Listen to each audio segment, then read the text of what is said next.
siapa namanya Roy Suryo dan kawan-kawan mau nggak dimediasi. Jadi status tersangkanya tetap, ya kan? Tapi dimediasi dulu. Kalau misalnya ditemukan titik temu, ya kan? Ya bisa tidak dilanjutkan pidananya. Dan sekali lagi tidak ada perdamaian dengan kepalsuan, tidak ada perdamaian dengan kebohongan, tidak ada kepalsuan dengan ketidakjujuran. Jadi integritas Jimli itu untuk mereka tuh secara objektif memandang suatu permasalahan, dia tuh tidak bisa gitu. Bisa mungkin bisa, cuma dia tidak mau. Dia lebih berat ke sebelah gitu. Lebih berat ke Jokowi, membela Jokowi. Lah memang dia itu memang dari tahun 2014 ya, dari tahun 2014 itu memang membela Jokowi, namun secara soft dia masih malu-malu gitu loh untuk terbuka langsung. Assalamualaikum warahmatullahi wabarakatuh. Tidak ada kompromi. Roy Suryo tolak kasus ijazah Jokowi diselesaikan lewat mediasi. Jadi tim kuasa hukum Roy Suryo CS Ahmad Khodinuddin yang mengatakan menolak mediasi menanggapi penyelesaian dugaan ijazah palsu Jokowi. Sebelumnya sejumlah tokoh termasuk aktivis 98 Faisal Assegaf dan Ketua Komisi Percepatan Reformasi yaitu Jimli Asidiki membuka ruang mediasi atas kasus tersebut. Jadi Ketua Reformasi Polri Pak Jimli Asidiki ya meminta supaya kasus polemik ijazah palsu Jokowi ini dilakukan secara mediasi. Dan sekali lagi tidak ada perdamaian dengan kepalsuan, tidak ada perdamaian dengan kebohongan, tidak ada kepalsuan dengan ketidakjujuran. Sekali lagi tidak ada kompromi antara al-haq dan al-batil. Sehingga kami tegaskan kepada seluruh rakyat Indonesia, Pak Rismon, Pak Roy dan yang lainnya tetap membersamai aspirasi seluruh rakyat Indonesia yang ingin membuka kasus ini sampai tuntas ke akar-akarnya. Sejumlah nama itu penting, karena apa? Satu ya, misalnya ahli ITE, informasi dan transaksi elektronik dengan Undang-Undang Nomor 11 tahun 2008, kemudian sudah direvisi menjadi Undang-Undang Nomor 19 tahun 2016, terakhir direvisi Nomor 1 tahun 2024. Itu sudah disusun oleh orang-orang yang mengerti undang-undang. Dan yang akan kami ajukan ini adalah orang yang ikut menyusun Undang-Undang Informasi dan Transaksi Elektronik, pernah menjadi bagian dari pemerintahan selama belasan tahun ya, bahkan mungkin puluhan tahun. Jadi bukan sekedar orang, katakanlah dia dosen di sebuah kampus, kemudian dia membaca Undang-Undang ITE, dia menerjemahkan sendiri Undang-Undang ITE. Jadi kalau hanya itu, banyak orang yang bisa membaca dan menafsirkan, dan kemudian jadi salah. Salahnya apa? Kemudian ada pasal 32, kemudian ada pasal 35 yang tiba-tiba ditimpakan atau diselundupkan kepada saya, Dr. Rismon, dan juga mungkin kepada teman-teman yang lain. Itu adalah pasal yang salah, karena berulang kali biasanya mengatakan, kan ijazahnya analog. Iya. Pasal 32, 35 itu tentang dokumen elektronik gitu loh. Jadi salah besar, bukan analog. Jadi dari situ yang salah. Kemudian ahli linguistik, ahli bahasa, itu juga sudah punya sertifikat baik nasional maupun di atas itu. Jadi benar-benar ahli hukum pidana. Anda sudah berulang kali menjadi ahli pidana di berbagai kasus, berbagai hal, bukan yang hanya langganan di depan BAP ya. Jadi kami lihat ahli-ahli yang mereka lakukan itu satu ya, tidak pernah berkualifikasi seperti itu, hanya bisa membaca undang-undang, bukan pembuat undang-undang. Jadi nggak bisa dong menafsirkan undang-undang. Saya kebetulan yang membuat juga, tapi karena saya dalam hal ini yang diajukan statusnya menjadi tersangka, maka saya nggak bisa. Tapi yang di atas saya inilah orang yang bersama-sama saya dulu ya, yang dulu ikut ada dia di sisi pemerintah, saya di sisi individu. Jadi saya kira itu ya clear anunya apa agenda kita hari ini. Sekaligus juga kita mengajukan gelar perkara khusus untuk supaya apa? Nah, banyak netizen di sosial media menilai Ketua Percepatan Reformasi Polri yaitu Jimli Asidiki yang dulu mantan Ketua MK ya, dan beliau adalah salah satu pendukung Jokowi di Pilpres 2019. Banyak netizen melihat ya Pak Jimli ini tidak konsisten. Di sisi lain beliau mengeluarkan pernyataan-pernyataan yang justru menyudut yaitu Roy Suryo CS ya tentang polemik ijazah palsu. Bahkan netizen menilai sosok Jimli Asidiki menjadi Ketua Percepatan Reformasi Polri ini tidak berarti apa-apa. Jadi apa yang diharapkan oleh masyarakat ya, terjadi reformasi di tubuh kepolisian, kemungkinan ya tidak sesuai apa yang diharapkan oleh masyarakat. Jadi banyak netizen mengatakan struktur orang-orang tim yang terbentuk yaitu Percepatan Reformasi Polri, bagian dari rezim sebelumnya. Banyak orang-orang Jokowi di situ. Kita tahu Pak Jimli ini adalah pendukung Jokowi, mantan pendukung Jokowi. Ada Tito Karnavian, ada Kapolri juga di situ, Listio Sigit, ada Otto Hasibuan ya. Jadi sebenarnya Percepatan Reformasi Kepolisian ini hanya omong-omong saja. Tidak bakal ada perubahan yang signifikan di tubuh Polri sendiri. Baik ya, coba kita dengar beberapa komentar netizen ya di sosial media. Jangan mau damai sama Jokowi. Jadi bener kan? Integritasnya si Jimli itu banyak dipertanyakan gitu. Yang mempertanyakan juga bukan orang sembarang kan. Kalau saya jangan dihitung lah gitu. Kalau saya kan cuma tukang ngomel-ngomel aja di FB. Ini yang mempertanyakan tuh juga seorang profesor loh, Persi Peki. Ini juga terkenal loh. Jangan salah gitu. Anda percaya Polri bisa diformasi tim di bawah Jimli? Dia sampai mempertanyakan seperti itu. Begitu juga ini Prof. Jendrajit juga mempertanyakan. Jadi integritas Jimli itu untuk mereka tuh apa itu secara objektif memandang suatu permasalahan, dia tuh tidak bisa gitu. Bisa mungkin bisa, cuma dia tidak mau. Dia lebih berat ke sebelah gitu, lebih berat ke Jokowi, membela Jokowi. Lah memang dia itu memang dari tahun 2014 ya, dari tahun 2014 itu memang membela Jokowi, namun secara soft dia masih malu-malu gitu loh untuk terbuka langsung. Tapi di sisi lain di balik itu semua dia ada komunikasi gitu. Nah, bahkan pencalonan Gibran pun juga waktu ribut-ribut di MK dia tuh juga membela. Jadi seperti itu. Yang dibela dia tuh ya saat ini ya satu Jokowi, kedua memang lembaga Polri. Itu seperti itu.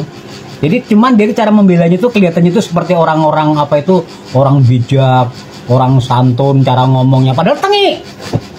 Justru orang begitu tengi, tau nggak? Gitu. Munafik gitu. Nah, sekarang ada wacana mereka akan mendamaikan Roy Suryo dan kawan-kawan dengan Jokowi.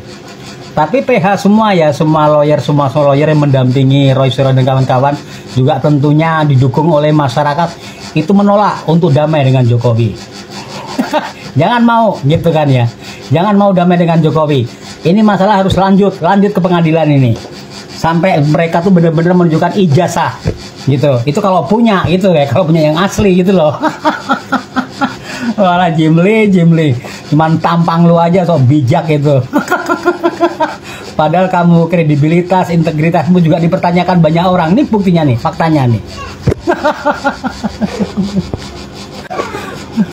Apa yang dilakukan oleh kubu Roy Suryo dengan menolak tawaran mediasi yang dilakukan oleh tim reformasi kepolisian patut kita apresiasi. Karena sesungguhnya kasus ini bukan hanya tentang Roy Suryo, tetapi tentang bagaimana keingintahuan masyarakat Indonesia tentang ijazah dari Presiden ke-7 Joko Widodo. Apalagi kalau kasus ini dilakukan proses win-win solution dengan restoratif justice, misalnya seperti yang dikatakan oleh Jimli. Tentu yang dirugikan ini bukan hanya Roy Suryo, tetapi yang dirugikan adalah seluruh masyarakat Indonesia, dan nanti akan menjadi presiden buruk ke depan ketika ada indikasi pidana yang dilakukan oleh mantan presiden dan kita melakukan pembiaran dan seolah-olah mendapatkan pengecualian dari penegakan hukum itu sendiri. Jadi saya pikir ini bukan hanya tentang Roy Suryo, tetapi ini adalah catatan sejarah nanti Indonesia ke depan yang kita tidak ingin terbebani sejarah apakah bahwa Jokowi itu ijazahnya asli atau tidak. Bagaimana dengan anak cucu kita ke depan, generasi Indonesia ke depan yang nanti tetap akan mempertanyakan ini. Jadi seharusnya apakah nanti yang terbukti bersalah itu Roy Suryo atau yang terbukti bersalah itu Jokowi, seharusnya penegakan hukum tidak dicampuri dengan permasalahan-permasalahan politik. Seharusnya ini tetap diselesaikan, dan ini adalah sebagai bentuk pertanggungjawaban kita terhadap sejarah bangsa negara Indonesia ke depan. Pak Prabowo, Bapak setelah membentuk tim reformasi, itu saya menduga bahwasannya dibentuknya ini hanya untuk menutupin kasus-kasus yang ada sepertinya. Ya, ini dugaan saya seperti itu. Kenapa? Karena saya lihat orang-orangnya ya itu juga. Ya kita tahulah kasus di MK waktu itu gimana, ya kan? Itu juga ketuanya, ya. Itu juga. Ya kan, ini sengaja sepertinya dibentuk. Ya ketuanya siapa, keanggotaannya itu masih ruang lingkupnya mereka semua kok. Ya, jadi apanya yang mau direformasi? Ya coba kita mau lihat dah. Ya jangan sampai dengan dibentuknya tim ini hanya untuk menutup-tutupin kasus yang ada. Itu loh, jangan Pak. Ya, saya itu aja. Jangan sampailah rakyat nanti marah dengan adanya ketidakadilan di negeri ini. Itu aja Pak pesan saya. Kalau wajib lapor ya hari Kamis, wajib lapor tersangka. Kemarin di medsos banyak sekali ya berita tentang kami walk out pada pertemuan dengan tim percepatan reformasi Polri. Ya soalnya bagaimana kita nggak walk out. Profesor Jimli sebagai ketua pada pertemuan itu juga menawarkan hanya 2 bagi kami. Ya, bagi kami demokrasi itu dibungkam. Ya kan? Masa kami disuruh satu, opsinya keluar. Yang kedua, kami tetap berada dalam ruangan, tetapi di baris kedua, nggak boleh ngomong. Ya, mengecewakan ya. Tersangka kan belum tentu bersalah. Bisa Om Bululamba bisa mengatakan norma prinsip kebenaran kalau itu belum dicek di pengadilan. Dasar termos ya. IQ-nya kumaha atuh, bagaimana kita bisa menyidangkan ini si Trio Panci kalau nanti persidangannya bias. Yang akhirnya kita sibuk 8 bulan persidangan membuktikan apakah ijazah ini asli atau kagak dengan mengundang pakar-pakar telematika, pakar kertas, pakar cap, semua saksi-saksi hidup, saksi mati dari tahun 85 yang dibangkitkan dari kuburan kan di era Mulkodok. Nah setelah 8 bulan kita akan tahu ya, ketuk palu si hakim, berhubung ijazah ini asli, maka secara otomatis si Trio Panci masuk penjara. Apakah seperti itu? Gak bisa dong. Jadi artinya ini persidangan membuktikan ijazah doang. Terus mentang-mentang ini asli, langsung otomatis masuk penjara. Jadi gue juga masuk penjara dong. Semua kita separuh rakyat Indonesia yang percaya bahwa ijazah ini palsu, kita masuk penjara gitu, tanpa ada dalilnya. Berapa juga itu namanya hukumannya? Pasal yang mana mau ditetapkan? Makanya kita perlu 2 persidangan. Yang satu fokus untuk membuktikan bahwa ijazah ini asli, yang dibutuhkan 8 bulan. Habis itu persidangan lain di tempat lain, baru untuk si Trio Panci dengan pasal-pasal yang jelas. Penghinaan, fitnah, hoax, kegaduhan, semua itu taruhlah situ. Kita bisa ukur itu hukumannya berapa. Baru di situ jelas yang mana dihina, yang mana difitnah, kenapa, siapa dirugikan. Begitu cuy cara pikirnya. Itu baru keadilan, bukan gitu. Memang fofa. Gue dapat berita begini nih. Jokowi akan berbicara di forum Bloomberg di ekonomi yang digelar di Singapura. Susah emang kalau masih aus sama jabatan mah. Dulu mah nih katanya ya, kalau udah abis masa jabatan jadi presiden nih, dia mau di kampung menjadi rakyat biasa. Mana berak sekebon. Ini buktinya apa nih? Seusai ditinggal Projo, Jokowi turun lapangan menangkan PSI di Pileg 2029. Ali tunggu kondisi pulih. KTP pensiun mana? Kalau masih aus sama jabatan mah jangan pakai ngomong mau pensiun, tinggal di kampung. Itu mah sama berak, seember, cebok, sesendok, belepotan. Terus katanya mau pidato di Singapura. Mau ngomong apaan? Mau ngomong we walk the talk, not only talk the talk. Nyarikan betok kali mah kagak. Dia yang semenggah jadi orang mah, laki-laki itu yang dipegang omongan. KTP pengen jadi rakyat biasa, tapi masih nyari jabatan sono sini. Ya ilah dia, madan banget lo. Saya ingin ke Bung Roy. Bung Roy, saya ingin konfirmasi lagi, apakah ini salinan ijazah atau mungkin ijazah yang Anda sebut dibuat di Pasar Pramuka dan menjadi ijazah palsu Jokowi? Mau dibuat di Pasar Pramuka, kita belum sampai ke kesimpulan itu, ya. Meskipun itu mengarah ke sana. Tapi artinya adalah ijazah ini similar atau sama dengan ijazah yang pernah dimunculkan dalam 3 atau 4 kesempatan sebelumnya. Ya. Pertama, ijazah yang pernah dipegang oleh Pak Sigit Sunarta, ya, tahun 2022.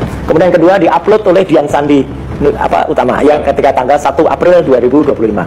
Kemudian ditampilkan pada press conference di Barreskrim yang waktu itu terlipat jelek banget lah waktu itu. Yang keempat ini, mereka itu similar. Similar itu artinya apa? Artinya ijazahnya identik antara ijazah-ijazah yang pernah ditampilkan itu dengan yang dikeluarkan oleh KPU ini. Artinya apa?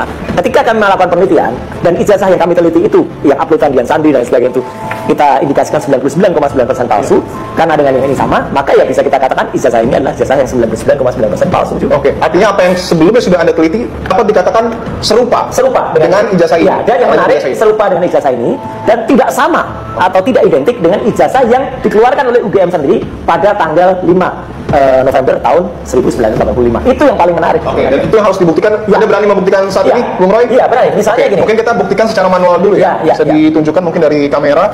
Ini kita sudah ada 3 ijazah yang mencetak beberapa ijazah ya, yang sebelumnya juga sudah Anda jadi sekali lagi. Iya, betul. Sekali lagi mungkin secara dimensi ya, ijazah ini tidak sebesar aslinya. Tapi secara proporsional, saya bisa pastikan ini sama dengan aslinya. Kita bandingkan ada 3 ijazah. Nomor 1115 miliknya Frono Jiwo, ijazah nomor 1116 miliknya almarhum Hari Mulyono, ijazah nomor 1117 miliknya Bu Sri Murtiningsih. Ya, ini juga ijazahnya nomor 1117. Yang menarik adalah 3 ijazah pembanding ini, Mas. Ini identik. Identik itu artinya antara logo dan tampilan huruf-huruf di belakangnya ini posisinya sama persis 3 ini.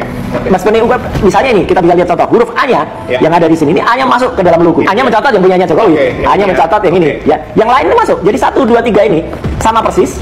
Sedangkan ijazah Jokowi itu beda dengan yang mereka lain.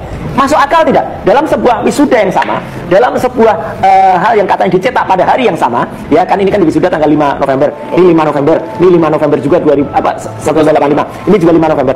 3 ini sama persis dan itu apalagi mencetak dalam satu lulusan itu kan hanya sekitar 100 ya. Pasti sama persis, ini meleset. Jadi ini artinya kalau dalam istilah pencetakan itu pakai plat yang berbeda. Artinya ini tidak dicetak pada saat yang sama. Dengan kata lain ijazah ini palsu. Dan kalau kita lihat lagi pakai program namanya Luminance Gradient ya. Ini ada yang menarik ya. Pada program Luminance Gradient ijazah Jokowi ini ya. Ini nampak betul Mas bahwa di sini dia pas fotonya ini benar-benar nempel di atas cap. Jadi kalau kita lihat pada program Luminance Gradient ini pas fotonya itu tidak di belakang cap, tapi di depan cap. Nah, ini suatu keanehan yang artinya mau Anda tunjukkan adalah bagian jas ini mungkin ya? Ya, bagian jas ini harusnya terlintasi oleh cap. Ini nggak terlintas oleh cap. Dan ketika kami periksa, nah ini yang menarik Mas, ini orang nunggu-nunggu nih. Hasil yang sudah di publish kemarin itu sudah di ELA belum ya? Nah ini kita akan coba uji ELA saat ini bisa ya? Bisa, langsung. Jadi gambar ini kalau dilakukan proses ELA ya. Ini proses ELA yang sebelumnya ada bawa ke baris krim ya? Iya. Proses ELA itu disebut juga sebagai foto fraud detektor ya. Kalau dia fraud, maka dia akan nampak seperti ini. Nah, jadi ini artinya ini akan terletak bagian-bagian mana yang banyak rekayasa. Misalnya di situ ada foto dan lain sebagainya, ya. Kemudian di situ ada logo, sampai tulisan ijazahnya pun nggak terlalu kelihatan.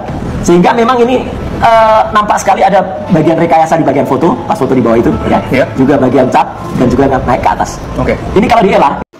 Pendukung Jokowi terdiam ketika kuasa hukum Roy Suryo berbicara. Mari kita lihat videonya. Di asas legalitas terkait dengan Mansraya.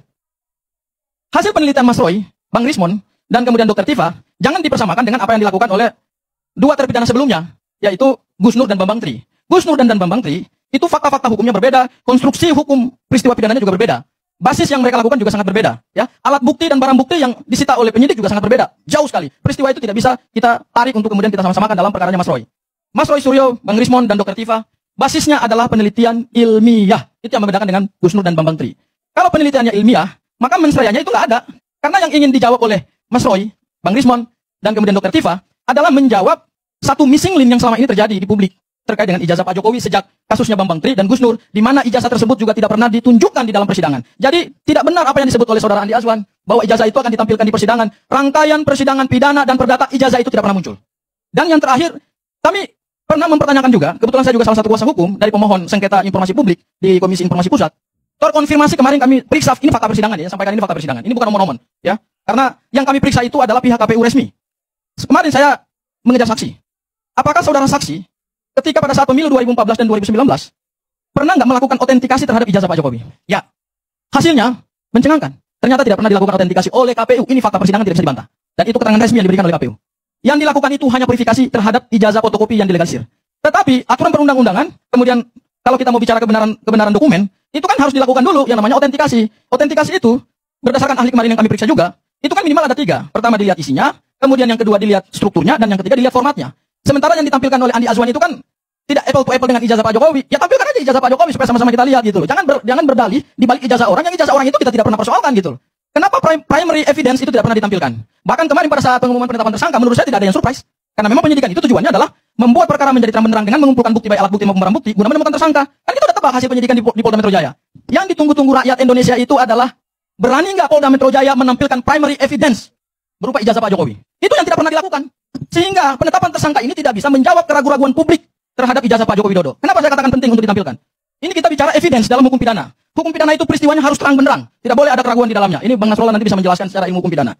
Ya, biasanya pernah kita lihat ini Polda Metro Jaya kalau konferensi pers, semua digelar. Meskipun saya katakan di dalam KUHP memang tidak ada tanggung jawab penyidik untuk menampilkan barang bukti. Barang bukti itu disita berdasarkan pasal 39 KUHP ya, Mas Roy ya. 500 alat bukti disita oleh penyidik Polda Metro Jaya. Apa artinya 500 alat bukti itu, barang bukti itu? Tetapi kalau primary evidence-nya tidak pernah diberikan kejelasan status, apakah sudah disita atau belum? Dan kenapa tidak ditampilkan kepada publik? Bukankah selama ini praktek penetapan tersangka, pengumuman penetapan tersangka yang dilakukan oleh Polda, dilakukan oleh Baris Krim Polri, di hadapan penyidik itu selalu, kalau dugaan tindak pidana nyala korupsi, oh ada uang sekian yang dikorupsi, ditampilkan tuh. Oh kalau dugaan tindak pidana narkotik, narkotikanya ditampilkan. Kalau dugaan tindak pidana adalah pembunuhan, senjata alat yang digunakan untuk melakukan pembunuhan ditampilkan. Tetapi kenapa ijazah ini masih misterius? Ini yang menjadi the big question di dalam perkara ini. Kemudian dikatakan bahwa nanti ditampilkan oleh Pak Jokowi, itu salah secara hukum pidana. Saya tidak pernah bisa mendapatkan penjelasan ilmiah secara hukum bahwa Pak Jokowi akan menunjukkan ijazahnya di dalam persidangan. Ini ilmu dari mana nih Bang Nasrullah, mungkin nanti bisa jelaskan lah. Di dalam proses hukum pidana yang diatur di dalam KUHP, yang menampilkan barang bukti maupun alat bukti itu adalah jaksa penuntut umum. Dari mana jaksa penuntut umum menghadirkan barang bukti dan alat bukti? Ya berdasarkan proses penyitaan yang dilakukan pada tahap penyidikan. Clear dan jelas. Jadi jangan lagi membangun narasi-narasi yang tidak sesuai dengan hukum, yang melanggar hukum, yang cacat logika hukum, yang cacat ilmiah, bahwa Pak Jokowi akan menunjukkan ijazahnya. Kita bukan lagi persoalkan Pak Jokowi akan menunjukkan ijazahnya atau tidak. Pertanyaan hukum kita hari ini adalah, apakah ijazah Pak Joko Widodo itu sudah disita apa belum oleh Polda Metro Jaya? Karena gini, saya ingin mengutip asasnya. Di dalam hukum pembuktian pidana, ada asas begini. In criminalibus probationes deben esse luce clariores. Asasnya clear itu, bahwa di dalam peristiwa pidana, maka alat bukti itu harus lebih terang daripada cahaya. Ini cahayanya udah terang, tapi alat buktinya harus lebih terang lagi. Kenapa? Karena orang ditersangkakan dan akan ditahan. Akan dibatasi hak-haknya sebagai seorang manusia bebas gitu. Apalagi kemudian dipenjarakan. Maka kemudian, ilmu hukum pidana itu membatasi dengan ketat. Seperti itu, barang alat bukti maupun barang bukti. Jadi kita ini bertanya, beberapa bulan terakhir ini, bahkan hampir beberapa tahun terakhir ini, sebetulnya ijazah Pak Jokowi itu aslinya ada apa enggak sih? Kalau kemudian ada, kenapa nggak pernah ditampilkan? Kenapa di dalam setiap diskusi penjelasan kepada publik, baik dari pihak penyidik maupun juga dari pendukung Pak Jokowi, kenapa nggak pernah ditampilkan primary evidence? Bukti utama. Kalau dia asli, ya akan kelihatan asli. Kalau palsu, akan kelihatan palsu juga. Nggak perlu disembunyikan lah barang ini. Ini bukan barang misterius kok. Kita mentersangkakan orang ini, 8 orang anak bangsa ditersangkakan dalam perkara pidana ini. Apakah kita ingin mentersangkakan mereka seperti Bambang Tri dan Gus Nur dengan hanya bermodalkan barang bukti fotokopi? Terus gimana pertanggungjawaban penegakan hukum kita? Bagaimana akuntabilitas, kredibilitas dan profesional aparat penegak hukum dalam menjalankan ilmu hukum pidana, dalam menjalankan pidana formil dan pidana material? Rusak ini sistem hukum pidana kita kalau begini. Criminal justice system kita dirusak oleh aparat penegak hukum sendiri. Baik. Seperti itu, Mas. Bagaimana menurut pandangan teman-teman? Kita masuk sekarang ke wajah yang keempat. Jokowi membonsaikan warga negara menjadi relawan. Saudara-saudara, izinkan saya bercerita tentang pengalaman pribadi. Jokowi baru terpilih sebagai Presiden Republik Indonesia pada tahun 2014 pada waktu itu. Saya sendiri menjadi bagian di dalamnya karena saya dan Polmark Indonesia menjadi konsultan political marketing untuk Jokowi JK. Sebelum dilantik, jauh sebelum dilantik, Jokowi melakukan tasyakuran. Sekaligus tadinya saya pikir pembubaran relawan-relawan di satu hotel di Jakarta Selatan. Tetapi saya mendengar pidato Jokowi pada saat itu, saya sudah sedikit terperangah. Jokowi justru meminta agar semua relawan tidak bubar. Dan apapun serangan yang nanti akan diterimanya sebagai kepala negara atau presiden, maka relawan tidak boleh diam. Pada saat itu, ingatan saya langsung melayang ke dua orang, Thaksin Shinawatra dan Joseph Estrada. Ketika Thaksin terpilih menjadi Perdana Menteri di Thailand, ia tidak membubarkan relawannya. Ketika Thaksin dijatuhkan, hampir saja terjadi perang horizontal, konflik yang setara di antara beragam kelompok warga negara Thailand. Itulah akibatnya ketika seorang yang memimpin pemerintahan tidak membubarkan relawannya saat ia berkampanye dan mempertahankannya. Maka yang terjadi kemudian adalah bukan menyatukan, tetapi memecah belah. Wajah yang kelima adalah Jokowi adalah pendebat yang sangat hebat, tetapi dengan dirinya sendiri. Sangat sering kita mendengar pernyataan Jokowi dari satu waktu ke waktu yang lain berbeda, bahkan bertentangan. Jokowi adalah orang yang pandai berbalas pantun, tetapi bukan dengan orang lain, melainkan dengan dirinya. Orang lain mengatakan itu kebohongan. Ya barangkali saya punya cara untuk merumuskannya dengan cara seperti ini.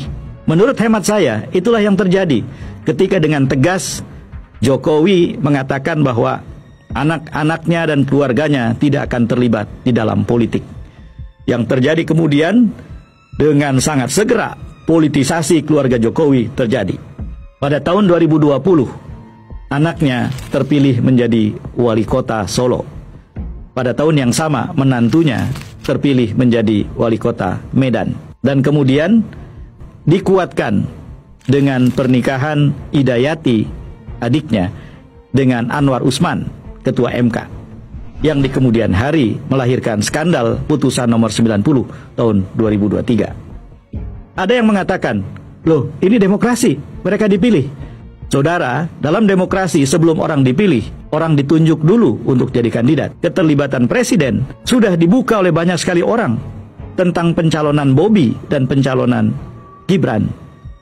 Menurut hemat saya itu menunjukkan bahwa ada cawe-cawe ketika proses election atau pemilihan belum berlangsung. Jadi ini jelas pelanggaran dan ini jelas nepotisme. Dan nepotisme ini diperkuat oleh peristiwa pencalonan Gibran sebagai calon wakil presiden Prabowo Subianto dalam Pilpres 2024.